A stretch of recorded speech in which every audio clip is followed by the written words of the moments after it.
Ready for the second bell ringing. That was kind of anemic. There we go. Okay, don't want an anemic bell ringer up here in front.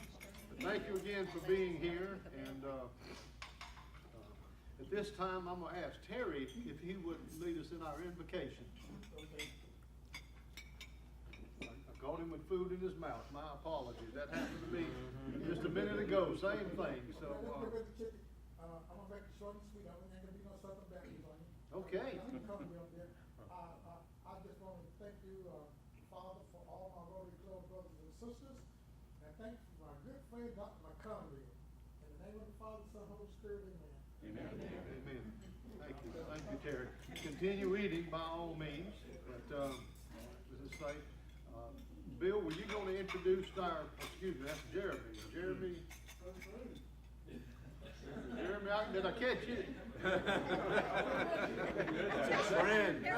That's my forte is catching people with a mouthful of food and embarrassing both of us. Larry, I was used to going about 12:30.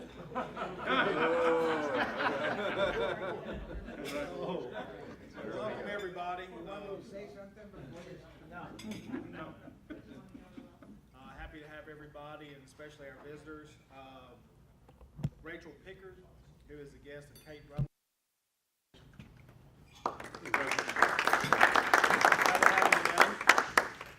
Debbie Scott, who is going to be inducted today. Steve Horn, who is going to be doing our program. Welcome, Steve. And our visiting Rotarians, Larry Lassiter. Larry. Who's with the District Foundation. Any announcements today?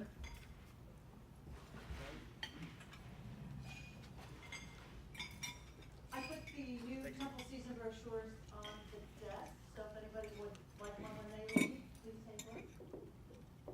Peggy, tell us how you did in your performance out west. It was actually hurts my feelings a little bit. They broke all box office records. Oh, They right. had a box office goal. It's a 600-seat theater, and we did 8 shows a week of Mamma Mia. I just got back on Sunday, so I'm still on West Coast time. So this is dinner. So their goal was $350,000 worth of ticket sales. I'm very happy for them. I'm very proud to say that they reached $600,000. Whoa. Oh my God. Who was this again? It's called the Broadway Rose Theater out in Portland, Oregon. Okay. And they're actually in Tigard, Oregon. It's actually somewhat like the temple is to Raleigh. Now that Portland keeps growing exponentially, it kind of butts up against Tigard now, which someday Raleigh will do to us. But it's in a suburb of Portland, and it's a beautiful year-round theater. But in the summer, they do 2 big blockbuster musicals. And Mamma Mia was the first one this year, and they just killed with it. They sold over 13,500 single tickets. So they're very happy. So. And it was a wonderful time. It rained every day, so I'm the one who brought the rain back. So you can thank me for that later. I was going to let everyone know, some of you have already participated in the ads for the Temple Playbill, and if you have not, and if you're interested, please see me or Jennifer Hogan after the program today, and we will explain it to you, because this is something that's important, and it's also helping the temple with getting the word out about everything. Okay? Any brags? Larry. This is one of the guys that was in Terry's prayer. I want to brag on Dr. Bob. I've been struggling, as you guys know, for probably 2 months with what's been going on with my back and my chest. And so Bob has been trying to help figure out what's been happening. And so we're getting down to the nitty-gritty and what's wrong. So I had a MRI yesterday, and Bob called me last night, and he said, I got to tell you, in the x-rays that we took, you got some problems with compression fractures, maybe one or two, he thought. Well, it turns out there's multiple ones sitting there in my back, which have obviously caused restrictions and a loss of sleep and all kinds of other things. The reason for it that I understand is, number one, if you hit the golf ball too far, you can get this. If you hit a tennis ball over 130, you can get this. Or you can get it if Yvonne comes and hugs you. That's the reason. And so I think it's Yvonne. I'm hoping it is. So a little softer, and I think I will recover. It's one of these things that apparently there's no surgery or things like that. You just have to take time off and be quiet and calm. Quiet. You can't do that, Larry. That's not you. So it's a long-term thing, is what we're saying. But golf and tennis and things like that are out, and I've got to try to figure out what kind of a physical regimen working with Tom, what I can do, because you lose muscle tone. You know, it's just killing me that I haven't been able to do the kind of workout that I normally do. So instead of things like running and using an elliptical machine and things like that, I'm going to have to find other things that will not put pressure on my back. And then we'll ultimately find out whether this is just a matter of old age and multiple, what did you tell, stenosis? Yeah, some, multiple myeloma, yeah. Oh, you think that's what it is? I don't think so, no. But you No, brought it up. but you brought it What, you having a diagnosis there? what's the one that we were talking about? Come back next week for another episode. Aging. Well, anyway, I think it has to do with age. And I'll get better. Can Bob charge for this now? Or Yeah. what? Yeah, I know, yeah, that's right. Yeah, there's a commercial announcement. It'd be a $50 consulting fee Yeah. for this. I That's don't want to exactly go right. to Rotary or what, but the golf coach told me I had that same problem. I was standing too close to the ball after I hit it. So, sometimes those things show up. Yeah. Go ahead, Jeremy. Well, I just appreciate being invited to be here today, and I'll have a couple of comments once we do the installation for them, and a couple other things I'd like to say later. All right, thank you. Thank you. Thank you, Jeremy. I think Peggy had a brag as well. Here's my brag about Mamma Mia in Portland.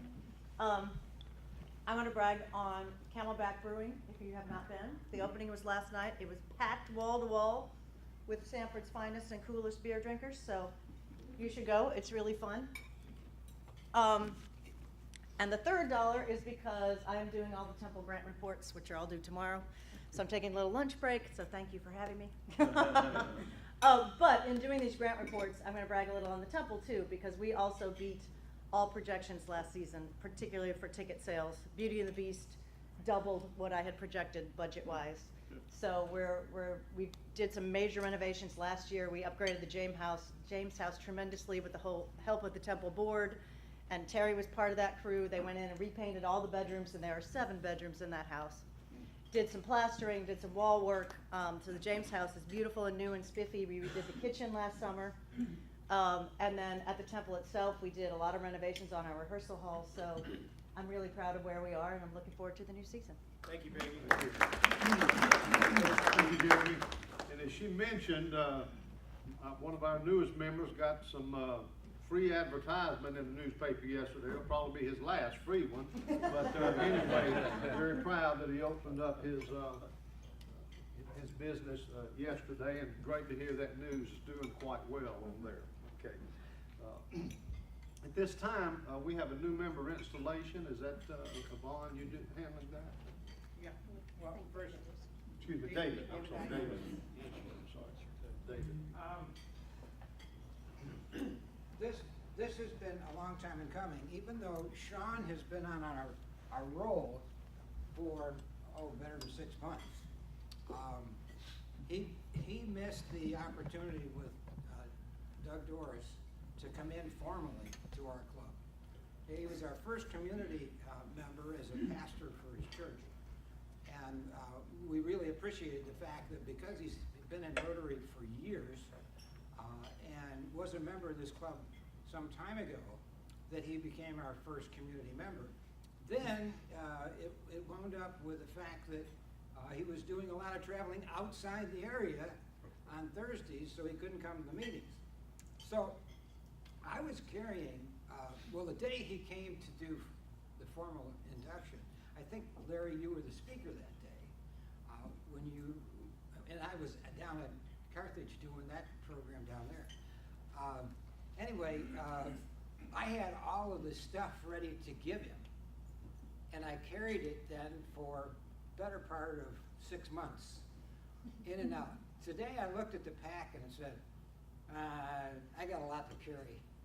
So I didn't bring it. But Sean, can you just come up here and formally we're going to welcome, and then I'm going to deliver all of the stuff that we have, that you see that Debbie's going to get soon.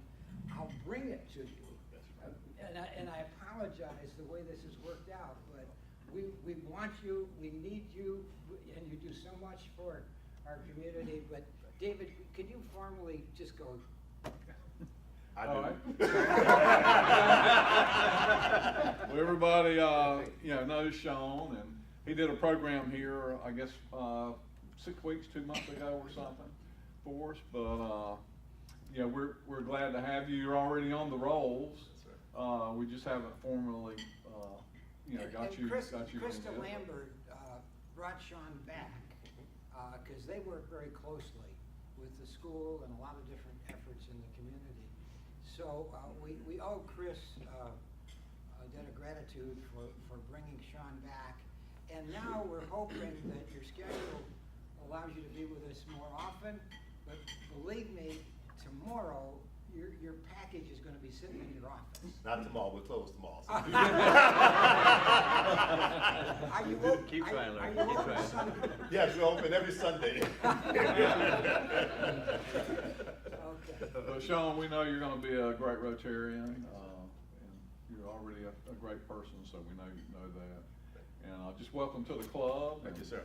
And we do have some newer members here, so if you'll just take a few moments and tell us about yourself and your family and so forth. Sean Williams, I've been in Sanford since 2007. Have 8 kids, 19 grandchildren, married to a lovely wife by the name of Joyce Williams, and president of Mina Charter School that will be opening up August of 2019 here in Sanford, North Carolina. How about the basketball? Are you still wearing the whistle around? Collegiate basketball officials have officiated all the way from Division I all the way down to the Pee Wees, or from Pee Wees up to Division I, depending on how you want to look at it. I'm on my way out now after doing it for over 20 plus years. I've had some very great times helping our young people become great adults and mentoring and helping people just do better. We also run an after school center. Before Larry asked, we do after school center where we have 100 students every day running a summer camp with about 40 students there as I speak now. So it's just good to be a part of the Rotary again, and anything we can do to help you, we're here for you. Formally, Thank you. welcome. Thank you, sir.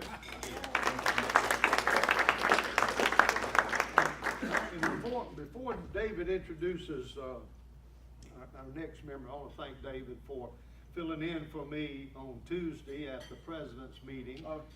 My wife was having cataract surgery and I had to be there with that, but thank you for going and filling in for us. Thank you very much. So now we'll introduce as of today, our newest member, Debbie Scott, if you'll come forward, and past district governor and now district foundation chairman Larry Lasser. And Yvonne's the is sponsor. going to help us, and Yvonne. So let's see, Yvonne, I'll let you handle the items there, but everybody, Debbie is obviously going to be our newest member today, but she is, I guess are you a transferring Rotarian, or? Yes, I would Because be she- transferring, yes. She's been a member of a club in Florida, since she just recently moved to North Carolina. She was an assistant governor 2 different districts, yes. for 2 different districts. So she's very experienced in Rotary. And Larry, she's expressed a lot of interest to get involved at the district level here with us. So we're really, really fortunate. So we don't have to tell you a whole lot about Rotary, but we do have a few items here. Rotary t-shirt. Awesome. So whenever we're having some kind of work project or boxing lunches or backpack pals or something, we all try to wear our t-shirt. On the back it says Rotarian at work. At least it's supposed to, yeah. Awesome. So that is for you. We have a new member packet. Should be a pin in there, but you probably have a few dozen pins already. As a matter of fact, you're wearing your Bequest Society. okay. And there's a brochure in there, just kind of, I know you know a lot about the club already, but it tells you more specifically about what Jonesboro Rotary does. And last, we have our membership certificate. Very nice. So Very glad nice. to give you that. And a name badge, which Awesome. is magnetic. And you'll be assigned a number, and there's a little slot in the box corresponding. So Okay. all you have to do is remember that number. So when you come in, you can go Go right to directly it. and pick up your Oh, badge. you don't make us like ours, we just stuck them wherever and you'd have to then find them. Because that was like always a game, because everybody moved everybody's around. Yeah. Love it, That love it. probably happens We're here some organized. anyway. Love it. Okay, And, here's your new pen, thank you. Thank you. And I'd like, Larry wants to, have a few comments for you. A couple things, thanks, Dave. Of course, you're joining a club that's been around 33 years. It was founded in June 6, 1985. That means it's about a third as old as Rotary itself. So it's been around a while, has a great reputation in the community, as you will find out if you haven't already. They do wonderful things here. They support our foundation very well. Over the years, they've accumulated over $242,000 giving to our foundation. They're a sustaining club, which means they're 100% sustaining. Every member gives at least $100 to our foundation every year. Very proud of that for them, and that's a goal that we're trying to reach for our whole district-wide. And also now we have, I think, 3 major donors in the club. So we're looking at some point in time, and I'll look around the room, to have a district governor out of this club. So don't run and hide when the meeting's over. So anyway, you're joining a great organization here in the Jonesboro Club, great community support, and I know they will support you and look forward to having you. I look forward to getting you involved at the district level as well in our foundation. All right? Thank you. And if you want, after the meeting, if you'll maybe hang around the door and let everybody welcome you, and as they're heading out, just to greet you and welcome you to the club. Debbie, could you tell our club, because I learned so much over the last year or so about you, from your home club, but all the things that you've done for Rotary in the past 23 and a half years of perfect attendance. And I have perfect attendance from the day I joined Rotary in January 1995. And part of that is, how many people remember Rotary Anns? Okay, I was a Rotary Ann. I had a spouse that was a Rotarian before 1989. And when I used to go to the district conferences, I went to all of the events, and my husband would go play golf, and they'd all tell me to get all these different things, from the meetings. And I thought, what an amazing organization. And I looked forward to all of the meetings. So when I was asked to join, I already knew about Rotary, and it was already in my veins. And I just love Rotary to the core. And the foundation is our foundation. So I just love Rotary. What all the jobs have you had at the district level and club level? I have been an assistant governor in 2 different districts, in 69, 70 in Florida, and then I was in Michigan for a couple years. And as most Rotarians, we all don't know how to say no. So when I joined that district, the assistant governor was coming out, and they were needing somebody. He'd already done his 3 years, or almost done his 3 years, and there were 9 clubs 3 hours apart, and nobody would accept it. And so here I am new, and I'm thinking, oh, what a great opportunity to meet people. It was a lot of work, but it was a very interesting district, and it was international. There were 19 clubs on the Michigan side, and there were 41 in Canada. And so I used my passport a lot. I had no idea that I was going to be using my passport a lot, and it was just really, really interesting.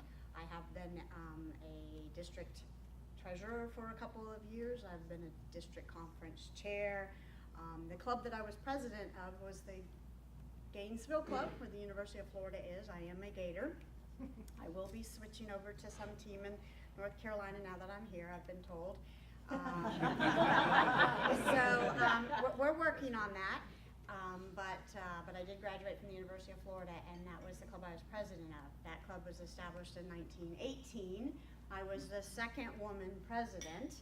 Women, that was not very easy because it was considered the old man's club, 285 members. So it was a part-time job, literally took me 20 hours a week, most every single week. I had 36 standing committees, and it was crazy. University of Florida president was one of our members. So, and I've just done a lot more, but the foundation is my heart. All right, well, thank you.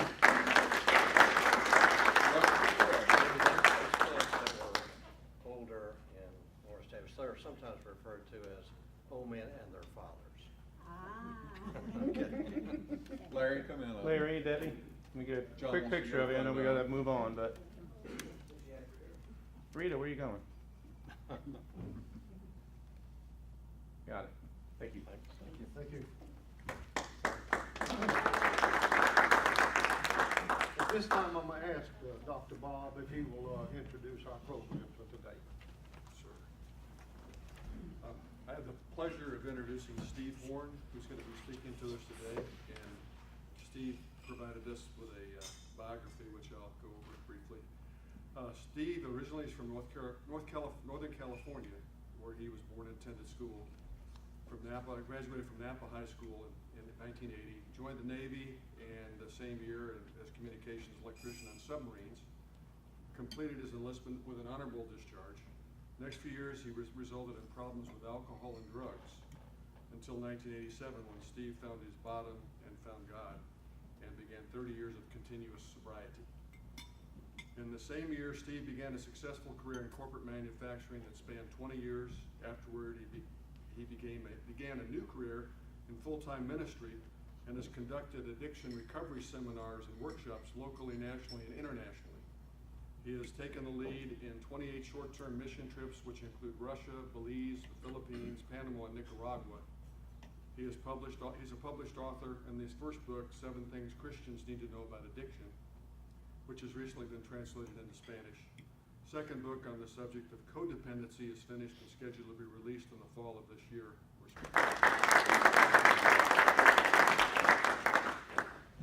Well, I was doing I'll just throw this on the table. This is the brag buck. That is now outdated. Number 15 arrived 3 weeks ago. So that was a thrill to hold my 15th grandchild. And so we've been blessed. I put a card on the table. That's our contact card. I would encourage you to take it, keep it. You never know when you're going to need it. It's for when that person says to you, I have a drug or alcohol problem in my family. It could be your family, it could be your friend, it could be your neighbor, and they have no idea where to go. They have no idea where to turn. You give them my phone number, and we'll get them headed in the right direction. When I arrived in North Carolina 11 years ago, the first thing I did was I spent 3 days in my office making phone calls. And then I have this theory that if you call one place, they can tell you about their program plus one other. Keep doing that, and within a few days, you'll know of everything within a 2 or 3 hour radius. That was the first thing I did when I got here. I had to know where the resources were, and I still do. So as far as what I was asked to speak on was the opioid epidemic. I would encourage you, if you want to know a little bit more about our ministry, go to our website. You can get that information there. And because this is a big subject to try to tackle in just a few minutes. And I don't want to tell you what you've already heard in mainstream media, because half of it lies and the other half lies about lying, right? And so you're not gonna get the accurate information. What you're gonna get is what people say, and what are they saying, you know? And I've never done this before, this is not a rehearsed topic, okay? I'm gonna fly off the cuff, but I know this subject. I know this subject very well. They all blame the doctors, right? It's the doctor's fault. They prescribe medicines. I'm gonna tell you something, it's not the doctor's fault. That's not how this came about. So the root cause of the problem is not. However, there are doctors who have overprescribed medications when they should not have. But those doctors were also provided information from pharmaceutical companies up to 20, 25 years ago that said these are not addictive medications. And now we're seeing that that's not true. So that's a partial truth. Epidemics don't just happen. Okay, they don't just suddenly happen. This problem has been coming along for a number of years. It has developed. So I'd like to point out a few obvious things that I think contributed to it. The first one is to talk about the 60s, all right? When hallucinogenic drugs led to mass murders, huge negative impact on the culture, and all kinds of other stuff I can talk about, right? But I don't really think that there's anybody in this room who's actually old enough to remember the 60s. Right? No? You sure? Yeah. Because I'm not talking about the 1960s in America, I'm talking about the 1860s in France. There's nothing new happening here that hasn't happened before. You say, well, what was going on there? Well, they had this substance called absinthe. Look it up and see if there's any history behind it. More hallucinogenic, more powerful than any of the opioid medicines that we have. Comes from a plant called Artemisia absinthium, which is named after a Greek doctor. This stuff's been around for a long time. So what were people doing? Getting high is what they were doing. They had absinthe clubs. You'd go down there with your little spoon, put a little sugar in it, drip some absinthe on it, take it, and you would hallucinate. There were 300,000 absinthe clubs in France in the 1860s that led to mass murders, crazy people, all kinds of stuff going on. There's nothing new going on here, folks. It's happened before. So if there's nothing new going on, then how do we get to where we're at? Okay. First, pharmaceutical companies said they were non-addictive. I'm reading notes that I typed right before I came down here, just kind of keep some direction on this. So we covered that. Then we had ask your doctor. Have you ever heard that phrase? 1,000 times on the television? Ask your doctor became the norm. And so from that, we got a pill for every problem. If you think about that, you will begin to understand why we have a opioid epidemic with pills. Because pills became the answer for everything. And this was constantly bombarded in advertisement. So I blame that. I blame advertisement. Advertisement tells you if you just have what we're selling, you're going to be a complete person. We're going to restore youth. We're going to make you healthy. The human body became a brain or a chemistry experiment. It still's going on. And all of these false ideas about what a pill can provide you if you take it in. Not all pills are bad. That's crazy. Not all medicine is bad. But when you try to take it to solve a problem that you shouldn't be solving it with, then you have a problem. So the pills became the answer for everything. And people trying to make money created all these herbs and chemicals and pills, and they're all trying to make money. Did you know that about 20 years ago, medications became venture capital? Did you know that? It no longer became about helping people. To some part it did. It became an investment. I was in a security line in Sacramento Airport many, many years ago, probably about 2002, I think. And I'm standing next to a guy that works for a pharmaceutical company. And it was right after 9/11, so actually it was 2001. And we stood in that line for 2 hours and I talked with him. And he told me that at that time, the average medication to get approved by the FDA took 8 years and $500 million to get it approved. Where is $500 million going to come from to approve one medicine? venture capital. It became about making money. When it became about making money instead of helping people, that contributed to the problem, right? So it's not just doctors prescribing prescription pills. Ooh. Sorry. The next thing, previously you needed two things to do drugs. So I'm gonna pull this up to a very current level, okay? So I've laid this foundation of some of the past, but I want you to think about something. Before Percocet and oxycodone and all of these pills, before that, you needed two things to do drugs. You needed isolation, okay, and you needed paraphernalia. You needed cocaine, that was my drug of choice. You need a mirror, you need a screen, you need a razor, you need a straw, you need something. We used to carry these little kits wrapped up in a leather pouch, those of us who were drug addicts and used to use that stuff. I had a kit with all that stuff in it. You had to keep that hidden. With that out in the open, you're gonna get arrested. You had to have the paraphernalia, you had to have the isolation. You couldn't do it out in public. You had to find some place, some bathroom, whatever. If you're a heroin addict, you need a spoon, you need fire, you need a needle, you need something to put on your arm, you need something to make the vessel come out. So you need paraphernalia, you need isolation. Not so with an opioid pill. You could do your drug in McDonald's at lunchtime. Slip it out of your pocket, put it in your mouth, take a drink, and you're high. I think that is what contributed to this probably more than anything. You didn't need to hide. You could put it in your lunchbox. You could put it in your pocket. You could put it wherever. And you could carry it very easily. Then what happened was international drug manufacturers who formerly were, making cocaine and they were doing different types of drugs could now make pills. Pills are easier to transport. Pills are easier to handle. Pills are easier to smuggle, right? It became easier. And the demand was on this end because by that time we had plenty of people wanting pills.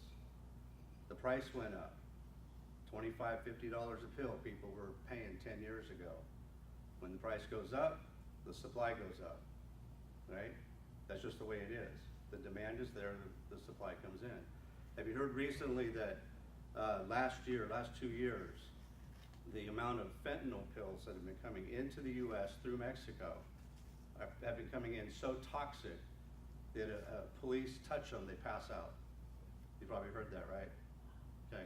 So there's no control over how they're being made. And there's a number of people very famous who died because of those fentanyl pills coming into the US. Because of my connections in recovery and addiction, I wasn't just hearing about the ones that were famous, I was hearing about my friend's niece in Arizona who died. One pill, one time, dead. And I know it's being recorded, I'm gonna say it anyways, that's what Prince died from. He died the same time that batch came into the US. You say, how do you know that batch came in? Because a lot of people died, and I was hearing about it. All of a sudden, fentanyl was taking people out, one and done. Because it's made in some, warehouse somewhere south of the border and shipped in.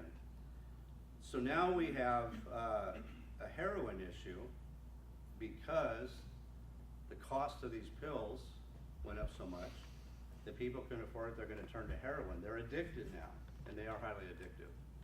And last November, I came back from Nicaragua, and the next day went to a funeral for a 38-year-old man, born and raised right here in Lee County, family, multi-generational Lee County residents, Christians, good family, really good family. Tried heroin twice. The police, when they went in, they told his mom and dad, they said he didn't know what he was doing. We can tell by what we're looking at. He did not know what he was doing. He had run out of the resources to supply his pills illegally, so he decided to go to heroin because it's cheaper, and he died. And that's the reality of what we're dealing with. So one other thing I think I'd like to tell you as far as these opioids go, I'd say this was about 8 years ago. I was talking with the director of the detox at Moore Regional Hospital, and he's been 30 years experience, all right? And he explained something to me that I did not understand. He said, Steve, when people stop taking those pills, they think they're dying, but they're not. It's all in their brain. You think about that, when you go in for surgery and they give you morphine, they give you these types of medications, does it actually not hurt when the nerve is cut, when they slice your skin open? No, the nerves are still there. But the medicine goes in the mind and it blocks that signal and it says, no, you're not having pain. But what happens when you take it and you're really not having pain? What happens is it produces pain that doesn't exist. So, when people come off of those drugs and they're trying to detox, it's not life-threatening because it's all in their head. So guess what? You can't get them into detox. Fortunately, in the last several months, that started to change. Because how is a person going to make it, whether it's real or not? When they think they're dying, they got to have more medicine. And once we get past that initial phase, we can help them. So I hope that I gave you something that helps you. What I want you to really understand is that this is not new. There's going to be another addiction. We should not stop trying to fight to help people that are going through opioid, this epidemic, because 64,000 people died last year in America. Okay, but it's not new, and it's not going to end, and there's going to be something else coming. That's why our ministry, based on biblical principles and recovery principles, will always be available no matter what drug the devil, can I call him, because that's who I think is behind it, throws at our country and our people and our kids. We've got a solution that always works. I'll just end with this and just say the card's on the table. Feel free to call me. I'd love to talk to you more if you want to know more about this subject. The other thing I have up here is this is a card that goes along with the book. I have one copy here. You can also get this at the Carpenter Shop and Manna in Jonesboro. They're both there. There's signed copies in there. I try to support local businesses by not selling direct. I sell through the bookstores. So if you want to get a copy, you can go in there, and there's a card up here for it. Thanks for letting me share with you.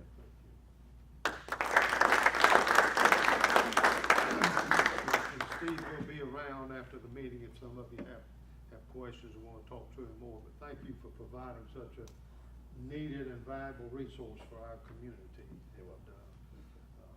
Not many of us have ever dealt in these things or heard about these things, and you certainly told us gave us some eye openers today, and what a need to be able to work toward this. Wanted to mention one thing. District 7690 Rotarians on Sunday, August 12th, Winston-Salem Dash. It's a minor league baseball team. It's an outing being planned, and if any of you are interested in that, we can certainly get you some information. Morris, let me, Yes, sir. Daniel, with president of Sanford Club, he's with the Boys and Girls Club, he told me if we get enough Rotarians, he would be glad to take a bus, and we could all ride the bus to this game. That'd be a great outing. If you're interested, we need that real quick because, certainly by next week, we need to have a list in of who wants to go. But it's $20 a ticket if you want that option, and that includes food and drink and the ball game. Or if you just want to take the ball game, it's $8 per person. So it would be fun, but we'd have to have, at least, more than 2 or 3 Yeah. if we take the bus option. And he would also take Pittsburgh and Solar City. They would all be in Solar City somewhere. So keep that in mind. Thank you, David. Actually, the deadline for tickets, I think, is tomorrow. Okay. So, I'll send out an email this morning and you might get in touch with Reed LaPlante in Burlington.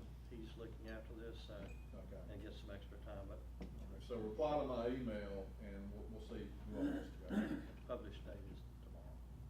Quickly, Larry. Well, since we do have a couple of minutes before 1, I'd just like to ask Steve, I mean, this is basically a very depressing message because what you're saying is as long as the demand is there, somehow the supply is going to get here, regardless of what we try to do as a government or churches or whatever, you got a problem. So you got to catch it early. You gotta catch the prevention part of it. And how do we do it? I mean, we're in schools, we're doing stuff all the time trying to send that message, but how do we do it? You don't quit. I've been to Russia, to towns with 500,000 people, and they had 50% alcoholism and drug addiction because there was no effort.